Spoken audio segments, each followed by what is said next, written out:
Échangeurs, bretelles de liaison, rocades, autoroutes urbaines, ces infrastructures encadrent, entourent, traversent les territoires, mais aussi les relient et les connectent. Vécues à la fois comme un lien et comme une coupure, elles voient aujourd'hui leurs usages et leurs fonctions évoluer avec les transformations de la mobilité des personnes et des biens. Leur acceptabilité sociale est aussi questionnée avec la nécessaire prise en compte de leurs impacts, aussi bien sonores que visuels, et, plus largement, leurs impacts environnementaux. Critiquées, ces infrastructures sont difficiles à transformer et plus encore à supprimer. L'idée même de toucher à ces grandes infrastructures routières inquiète, perturbe, déroute légitimement, car elles structurent nos paysages urbains et ruraux, elles façonnent nos représentations de la ville. Et pourtant, nous aurions tort de ne pas tenter de repenser le rôle et la fonction de ces infrastructures. Elles sont en effet de formidables supports de projets.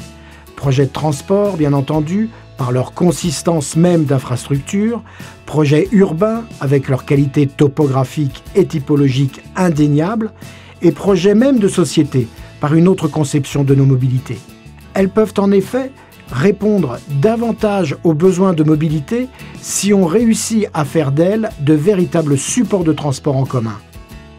Ceci passe par exemple par le développement de voies réservées au covoiturage, aux bus express ou encore aux hubs d'interface permettant le stockage des voitures individuelles.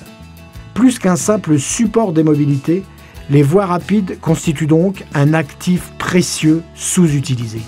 Il est pourtant possible de transformer ces infrastructures, d'imaginer d'autres usages pour les routes du futur. En témoignent les ambitieux processus de réflexion enclenchés aussi bien sur l'autoroute A7 en cœur de Lyon, sur l'autoroute A35 à Strasbourg, sur la rocade de Bordeaux ou encore sur les autoroutes du Grand Paris. Ces exemples, par leur méthode et leur inventivité, ouvrent la voie à une nouvelle manière de penser le rôle des grandes infrastructures routières.